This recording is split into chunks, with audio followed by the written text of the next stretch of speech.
Good morning. Today you get to join both of us in the bathtub. We thought it would be a perfect setting to talk about aloneness versus loneliness. And so every morning as we wake up, since we've given this commitment to do everyday Tantra tips, then it's like, what's most alive for you?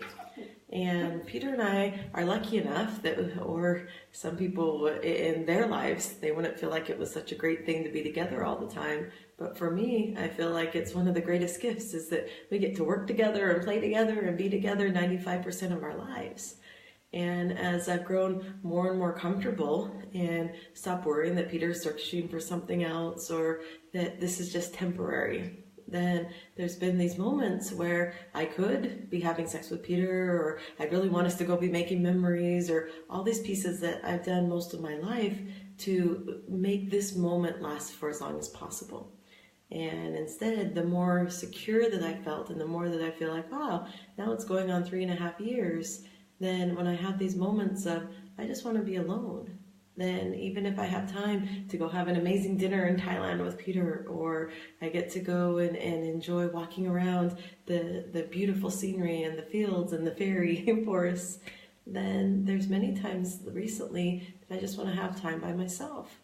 And so a beautiful subject to be able to start looking inward is, what is the difference between aloneness and loneliness? And so what are your thoughts on that, Peter? What are my thoughts?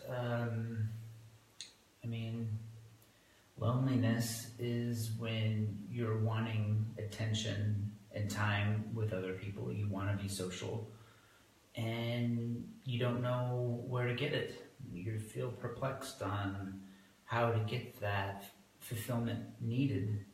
So, yeah, and then there's being alone, where you're like, I just want to go for a walk in the woods.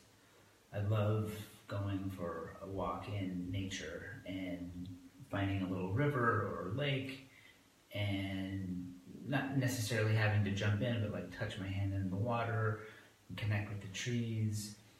So it's just feeling where you're at and going after that desire of what you want to do. Yeah, I feel like loneliness is a longing. It's very, very hard to be in the now when you're being lonely, because you're imagining or wishing for something that happened in the past, or you're longing for something that isn't happening right now. And when you're really comfortable in aloneness or being alone, then you feel full already. And you feel like that anything or any connection that you've ever wanted to have is all possible. And so then you can be really comfortable just being with you, whether you're meditating or sleeping or watching Netflix or by a stream or going for a hike. And there's so much more room and space when you're so comfortable by yourself that you're not running away from it. Because so many of us run away from the stories and the distractions and the loud voices that happen in our head when we're actually alone. Like, I feel like that's part of the longing to be with another human being, because it's so easy to distract yourself. You can be curious about them. You can try and fix them. You can try and connect with them. Like, it's all about the other person. And when you're actually comfortable being with yourself and everything that's going on inside of you, then when you're with another person, instead of it being a longing or a distraction, it becomes this beautiful gift that you can give to one another. Because I'm a complete person, Peter's a complete person, and when we come together, then there's just the gift and the magic of what can be co-created, instead of what I'm trying to get from him or what he's trying to get from me, or how I'm trying to distract myself by diving into him. And so I encourage you to start feeling into the places where you long to fill up the silence with words, where you long to fill up your alone time with other people, and where the things that you're most excited for in the future have to do with going to a concert or being with a loved one or having these experiences that are outside of yourself.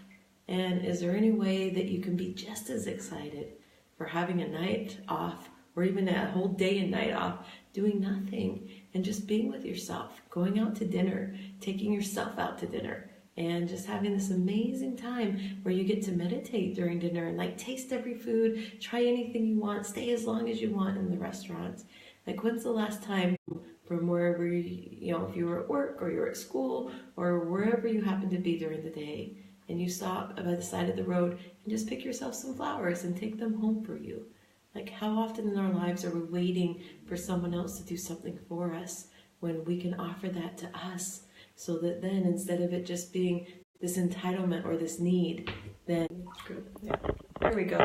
So then when someone does it for you, then it becomes the amazing gift.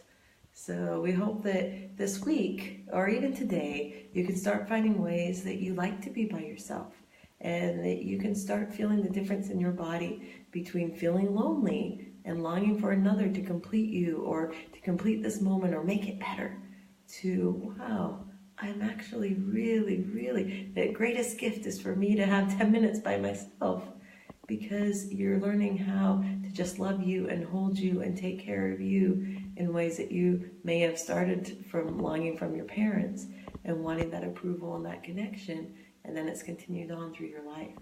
How great would it be to just be able to love you and love being your own best friend and your own best company? Because again, it doesn't mean you're going to be a hermit.